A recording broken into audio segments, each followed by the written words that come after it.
Is on corrosion inhibitors, and we have two speakers lined up for you. The first speaker is Jessi Jackson Meyer from another overseas visitor, and welcome. And she is currently Vice President of Sales for Asia MCI at Corrosion and has over 17 years of experience in the construction and corrosion industries. She holds 6 patents in the field of corrosion inhibitors used in the concrete construction market and has authored several technical papers through NACE, ACI and other technical forums. And today she's going to talk about organic corrosion inhibitors, new build and existing structures performance. Please welcome Jessi.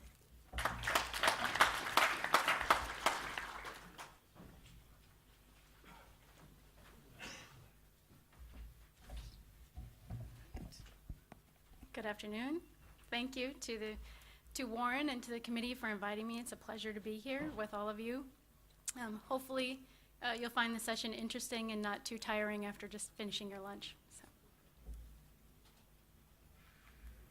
Today I'm going to teach you a little bit about the organic corrosion inhibitors, how corrosion inhibitors are classified, talk to you a little bit about how we assess their corrosion protection ability and also their migrating ability. And then I'll talk about specific applications in new construction, repair, and also specialty processes. So we've had a lot of definitions of corrosion this week, so I thought I'd share with you just the American Concrete Institute version, is that it's the destruction of a material by chemical, electrochemical, or electrolytic reaction within its environment. And we also understand the corrosion process quite well after all of the sessions. But the reason that I put this slide up here is to discuss how different corrosion inhibitors work. So corrosion inhibitors are classified based upon the portion of the corrosion cell that they affect. So we have anodic inhibitors, which are going to act on the anode. And the most common anodic inhibitor is calcium nitrite, so you'll learn a lot about that right after this session. Then we have cathodic protection systems, which we've also discussed a lot the last 2 days. But mixed inhibitors are products that can affect both anodic and cathodic reactions on the surface of the metal. And so that's what I'm going to focus my presentation on this afternoon, are organic corrosion inhibitors, which would fall into a mixed corrosion inhibitor category. So these materials are amine-based, and again, they affect both the anodic and cathodic reactions. We're going to show you a quick video, so we have to do a little bit of adjustment here.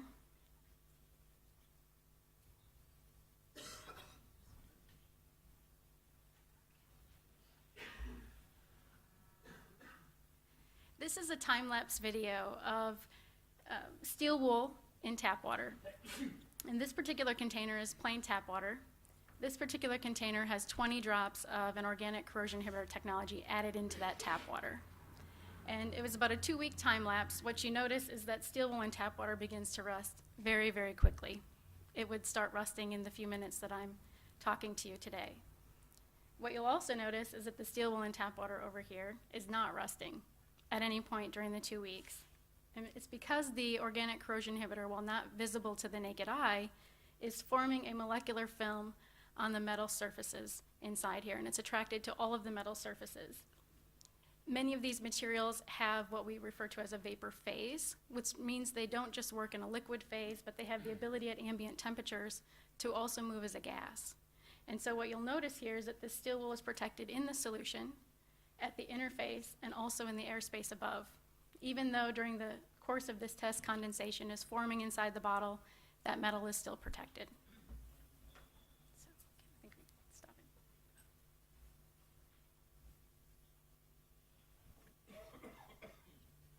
It's okay.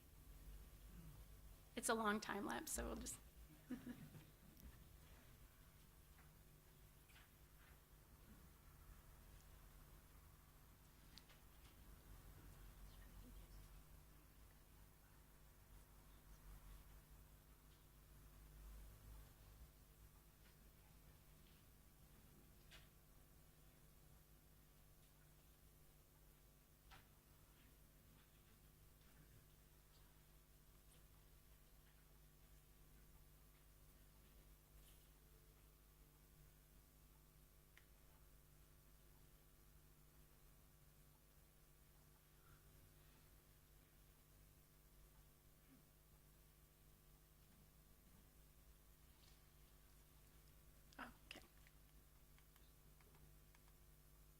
We're on this one.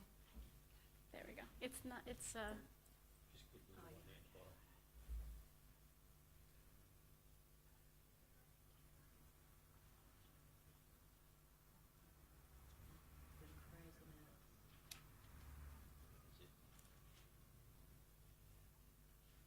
perfect, thank you. So these types of inhibitors, because they're acting on the surface of the metal themselves, typically have a greatly reduced dosage rate compared to other corrosion inhibitors that you might be familiar with. So traditionally, calcium nitrite would have a dosage rate between 5 and 30 liters per cubic meter of concrete. These types of materials tend to have 0.6 to 1 liter per cubic meter of concrete, so 10 times or more less. The topical treatments generally are about 3.68 square meters per liter for a coverage rate. So you have a very low dosage rate. In new construction, it's pretty easy to understand how these products can work because generally they're added with the mixed water to the ready mix concrete, so they're evenly dispersed prior to getting to a job site and able to be used. Also because they're evenly dispersed, we tend to use materials that have a much lower vapor pressure so that they last a much longer period of time. Our oldest case histories for these type of inhibitors are more than 30 years old, and I'll show you some of those in a little bit. But when they're used in restoration applications, they can be added as admixtures into patch repair materials. However, generally they're also added as a topical treatment to the surface. And so how they can penetrate into the concrete, initial penetration into the concrete is through capillary action. The liquid inhibitor is drawn inside to the concrete. And once it's inside the concrete, that's when it can move in that vapor phase. So these products have again, a vapor pressure at ambient temperatures, and they simply move through Fick's law of diffusion from areas of high concentration to low concentration until they create an equilibrium inside the concrete or come into contact with embedded metals. So when they come into contact with embedded metals, that's when they actually form that protective molecular layer. On the surface of the metal, they're forming a physical absorption, is not a chemical change. And it's really the nitrogen or amine group in these chemicals that's responsible for their tenacious bond to the steel. So a little bit on the chemistry of these products. Again, you'll notice there's a couple of versions here. The original organic corrosion inhibitors that were introduced were amine alcohol based. Today we have amine alcohol based inhibitors, but we also have amine carboxylate based inhibitors. If you're not a chemist, these molecules look pretty similar to one another. And essentially both of them have two functional groups. So you have your amine area, and that amine group has a lone pair which likes to stabilize itself in the surface of the metal. And you also have this other group. So this would be our alcohol group on this molecule, or we would have a carboxylate group. Both products can migrate into the concrete and form that film on the steel. The big difference is in terms of corrosion rate reduction that we've seen between the two and the tenacious bond to the surface of the metal. So these original formulas tended to show a reduction in corrosion current to about half compared to a control. The newer admixtures can show 5 to 13 time reduction in corrosion current. So you'll see a much different, but when these molecules get to the surface of the metal, they form a strong bond again, and the carboxylate or alcohol groups can stick away like a tail, and those groups interact with each other. So while it's on a molecular level, they are creating a barrier to help prevent water, chlorides, other contaminants from reacting with the surface of that metal. To assess corrosion protection of these products, there's several key standard test methods that we use. In the United States, the ASTM C1582 is the standard test method for corrosion inhibiting admixtures or environments exposed to chlorides. And that ASTM actually encompasses a bunch of ASTMs within it. So there would be a section of it that's responsible for physical property testing of the concrete. Is it affecting setting time? Is it affecting air entrainment? Freeze-thaw durability, those sorts of tests. And then the other side of the standard is its actual corrosion protection ability. And within it, there are two different test methods that can be used. One is ASTM G109. And G109 involves casting concrete samples that look like this in the top right. There's a triangular array of rebar inside, and they pond salt water on the surface. So the salt water, 3.5% saltwater solution is ponded for 2 weeks, and then it's allowed to dry for 2 weeks. So each test cycle is approximately 1 month. And essentially, we're waiting for the chlorides to get to the surface of that first level of bar, introduce corrosion, and in a second, I'll show you some of the requirements for passing the current version of G109. G180 is a faster test method. It's not appropriate for all corrosion inhibitors, and so if your product does not pass G180, you would have to go to the G109 to show that you're an appropriate corrosion inhibitor. But G180 is an electrochemical test method, so in solution, and typically you can get results very quickly, whereas this test can take anywhere from 1 to 5 years. This one you can probably have results in a week or so. Other methods that we can do to try to speed up these tests would be a modified G109. So things that get modified in this is the level of salt solution. Instead of 3.5%, sometimes use 5 or 6%. The amount of cover, the type of concrete that's around it. Many times a modified ASTM G109 means they apply a load to these beams and then crack them so that the salt water can get to the steel immediately, which speeds up the corrosion process. And then we also can use electrochemical impedance spectroscopy test methods, which would look similar to this cell here. You see we have a concrete sample with rebar inside and can do polarization resistance with that. So for ASTM C1582, these are the results for one organic corrosion inhibitor, a normal set version. And the requirements to pass, this would be for the G109 piece, excuse me. So there's 3 requirements, and you have to pass all 3 to claim that you're a corrosion inhibitor. The first requirement is that the average integrated current when the control sample reaches 155 coulombs, the inhibitor has to be 1/3 or less, less than 50 coulombs when the control is at 150. And so in this case, you can see the OCI inhibitor met the requirement. You also have to have less than 1/3 of the corroded area on the metal inside. The sample, when the control reaches 150, the samples are destroyed, so you can inspect the steel inside. So again, you can see the inhibitor meets the requirement. And the third requirement is that when the control reaches 150 coulombs, not only does your inhibitor have to have less corrosion present and a 1/3 of the corrosion rate, you also have to have a standard deviation higher of salt present in the sample.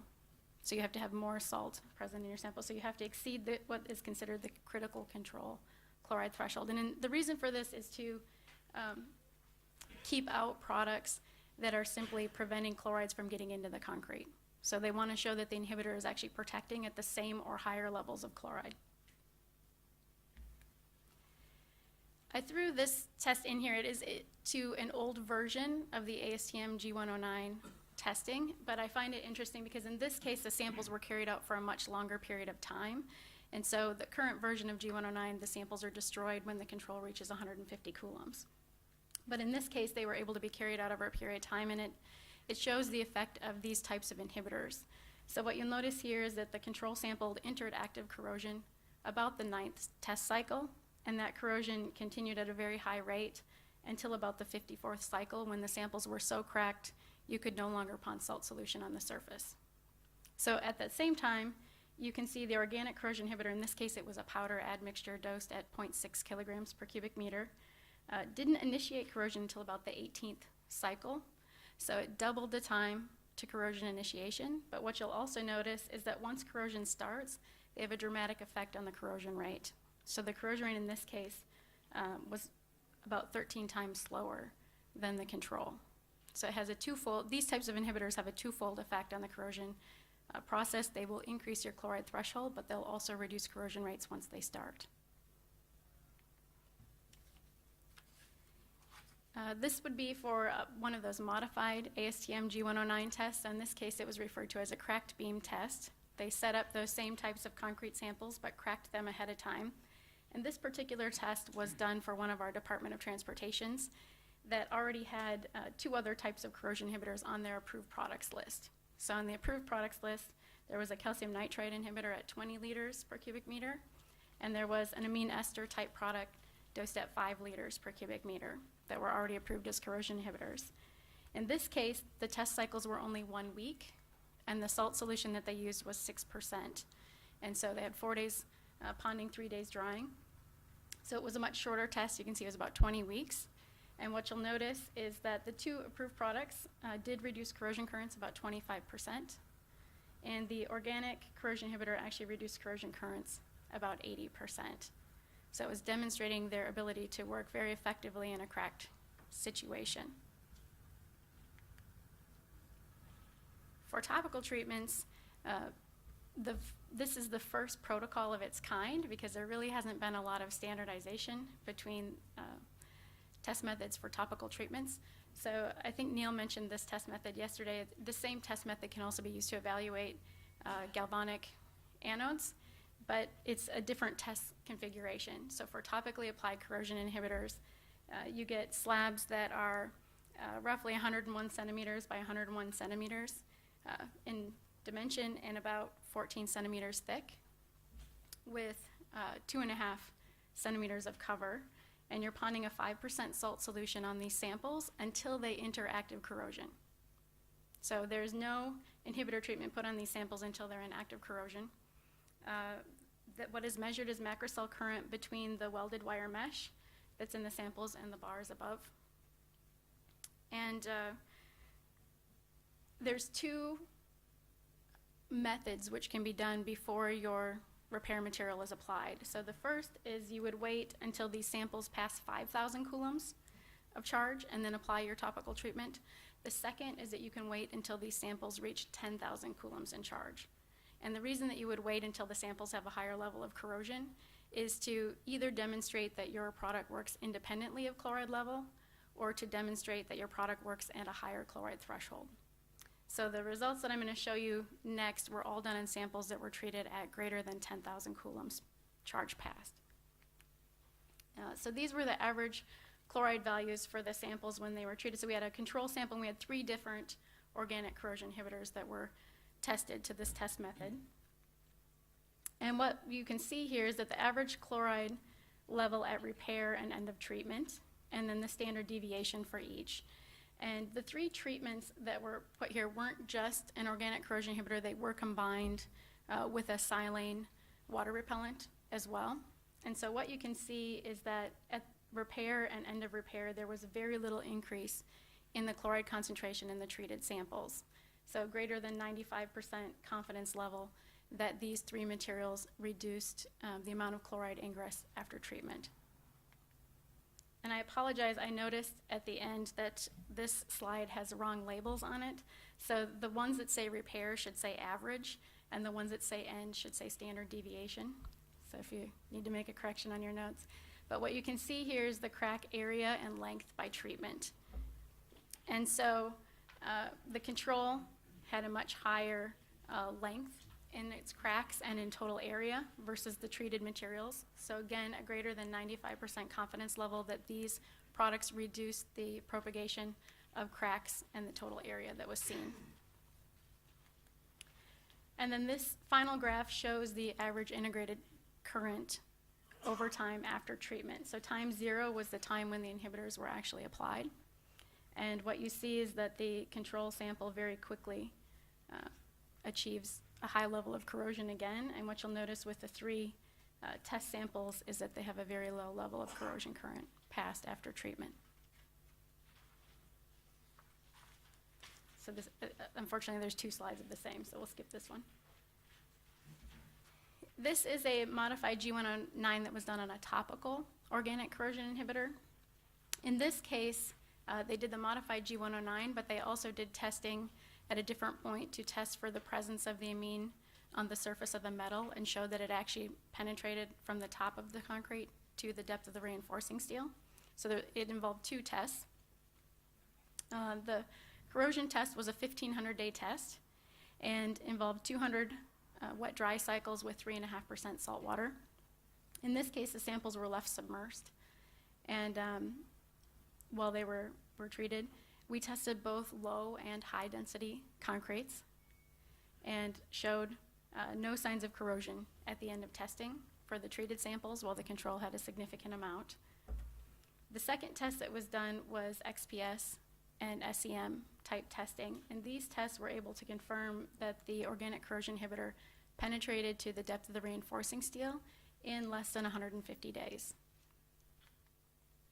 So here's an example of the polarization resistance for the different treated concretes. So we had, again, low density and high density concretes. You can see the low density concrete polarization resistance here. This would be the high density concrete for the controls.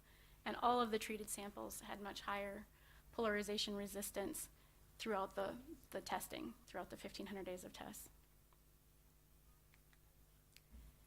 The XPS analysis for the steel showed some really interesting things. So this method allows you to see the different chemical analysis on the surface of the steel. And what you'll notice here is, you see the common things you expect to see on the surface of the metal. You see iron, oxygen. Here is the untreated concrete versus the treated concrete level of chlorides. So you notice that the level of chloride is actually a little bit higher on the treated samples, but roughly the same. But the nitrogen level, which is what we would expect because these samples didn't have any other chemicals added into them that would add amine into the concrete, had very low levels of amine on the surface of the metal, whereas the treated samples had very high levels or concentration of amine. So this is what confirmed that the inhibitor actually had penetrated to the depth of the metal and formed a film. And in addition to this testing, they also did an analysis to the depth at which these inhibitors absorbed. So chlorides absorbed to roughly 60 nanometers in depth, and the two different organic corrosion inhibitors that they treated, the samples with, one absorbed to 75 nanometers and one absorbed to 85 nanometers in depth. So both of them absorbed into the metal deeper than the chloride, so showing that they could displace the chlorides from the surface to provide protection to the metal. So again, here's an example of what that XPS test method looks like. It's basically a technique where they beam X-rays at the surface of the metal, and as the beam bounces off of the metal, it's collected by an electron collection device, and you can then determine what chemicals are present on the surface of the metal. Other ways that we can evaluate migrating ability of the topical treatments includes UV mass spec, because the inhibitors are visible in the UV range, and DART, direct analysis real-time methods. So these inhibitors are visible in the UV range, but certain other chemicals are also visible in the same UV range as the organic inhibitors. So if the concrete is similar to the concrete in the first test, where it doesn't have any added amine in the same region, the UV method is the easiest to determine migration. If we have to do further distillation to determine that it's actually the organic inhibitor instead of another additive, that's when we're moving to the DART test method. So now to a little bit more exciting things, new construction applications.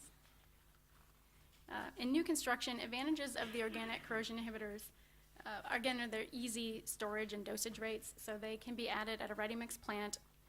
This is the preferred method, that they get added with the mixed water and mixed prior, but they can also be dosed into a ready mix truck and allowed to mix prior to placing the concrete. Again, they generally have a much lower dosage rate than other types of corrosion inhibitors, and they are providing protection directly to those embedded metals. They do work even in cracked areas because their attraction is to the metal itself.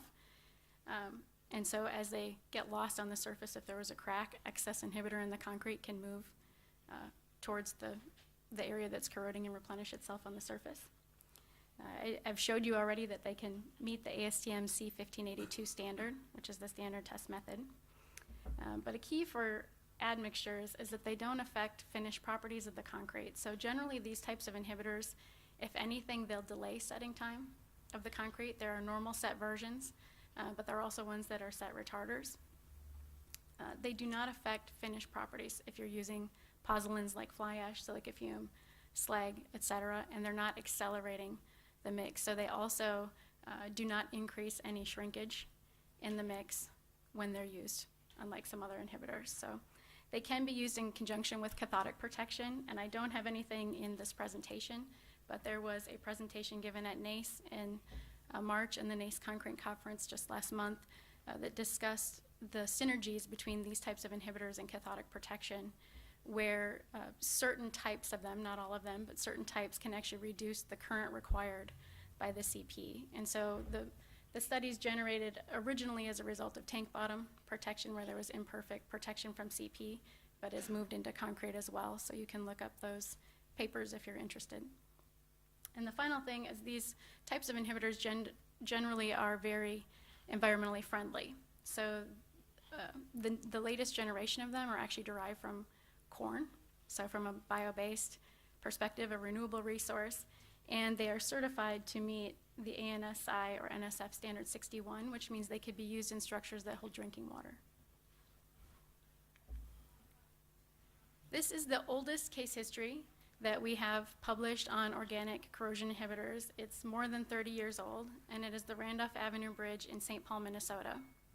And this bridge is really unique because it was originally part of an FHWA study, and then they studied it for 5 years. 2 years after that, Virginia Tech studied it for a couple of years, and at the end of 7 years, they said, the bridge looks pretty much the same on both sides. We can't make a conclusion as to if the inhibitors work or not. But to give you a little background on this bridge, it was originally constructed in 1963, and by 1986, with the heavy de-icing salts that we have in Minnesota, it had entered active corrosion. They were experiencing a lot of problems with spalling, and so they did a patch and overlay with a low slump dense concrete. And you notice this bridge slopes downward towards the north side. So the lanes closest to us in the picture are the eastbound lanes, and the lanes farthest away are the westbound lanes. And so at the beginning of the test, it was determined the westbound lanes had a more extreme exposure and therefore had more corrosion. So the overlay was slightly thicker, on average about 8 millimeters thicker on the westbound lanes than the control lanes at the beginning of the test, just because it had more damage. But they milled the deck down to within 13 millimeters of the rebar where there wasn't delamination, and where there was delamination, they obviously took everything off, and then patched with a low slump dense concrete. The only difference between the two sides of the bridge is that they included in the westbound lanes 0.6 liters per cubic meter of an organic corrosion inhibitor. The other nice thing was, because it was part of the FHWA study, wires were installed in the bridge to make it really easy to go back and do non-destructive testing in the same areas over time. So if I go back here, each section of the bridge, you see there's several sections here. There was a section on both sides of the bridge at the high end, in the middle, and at the low end. We were able to do half-cell potential readings, linear polarization readings, both with a G-core and with a Galvopulse device. And we also did analysis with chloride levels and resistivity levels. So this is the mixed design for the low slump dense concrete. Again, you can see the mixed design is the same for both sides, except for that addition of 0.6 liters per cubic meter of the organic corrosion inhibitor. And what you see here are the average chloride levels at different years. And so you'll notice that through the years, the chloride levels were increasing. In some years, you'll see the levels might have gone down a little bit at different depths or changed. That's simply because of the variability in the overlay. So sometimes when we pulled a chloride sample, we might have gotten into that old concrete a little bit that already had chloride contamination. But overall, you can see the chloride levels on both sides of the bridge are roughly the same. Here's a diagram of the half-cell potentials from the bridge. So those first 7 years of the test, when they said there's virtually no difference in the inhibitors, you can see there really wasn't. I forgot to mention the water cement ratio on this bridge was 0.32. They added 3% silica fume to the mix, and there was between 2 and 3 inches of cover. So most people wouldn't expect active corrosion to initiate on a bridge deck of this type within 7 years. So unfortunately, even though they had a lot of really good test data, you couldn't tell the difference between having an inhibitor and none. So in 2000, the manufacturer asked Minnesota DOT if they could go back, use those connections, and take updated readings. And so it led to taking updated readings in the year 2000, the year 2003. MnDOT actually went back in 2007, and then the manufacturer went back with an independent test lab in 2011. So you can see the results at these different points. And in 2011 really is when that control site entered active corrosion, and you can see the dramatic difference between the treated and untreated sides, even though the chloride levels are roughly the same between the two sides. These are actual corrosion rate readings done, again, with linear polarization, treated versus control. So through the years, we only had direct comparisons from the ones that were started in 2000 through 2011. But what you can see, again, is the treated side versus untreated, about 67% difference in corrosion rate readings between the two sides. So the line's kind of showing where active corrosion is, and you can see the control side's definitely in active corrosion.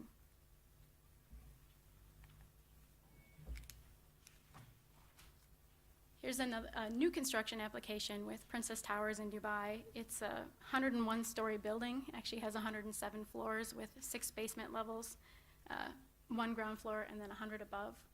It consists of 763 residential units between 1, 2, and 3 bedroom apartments, 8 retail shops, and 957 parking spaces. In this region, chloride levels in the groundwater can reach 90,000 milligrams per liter and higher. So they have extremely corrosive groundwater situations. They also have sulfate contamination in the water table at that area. And because it was the tallest residential building in the world when it was constructed, they wanted a 100+ year design life. It was surpassed by 432 Park Avenue, New York in 2015, but it remains the 2nd tallest building in Dubai, next to Burj Khalifa. So during construction of this building, there was analysis done to make sure that they were going to achieve a 100-year design life of the substructure of the building. And the estimated cost of construction for the building was $188 million US. And with a service life analysis of the concrete mix design that was proposed, they used the Life 365 service life model. They estimated that the concrete mix was only going to give them about 48 years of service life before needing some major repairs. And so they looked at different methods. The additional cost to add an organic corrosion inhibitor to the structure was only about $136,000. And when they added that into the Life 365 service life model, they were able to get 103 years of service life.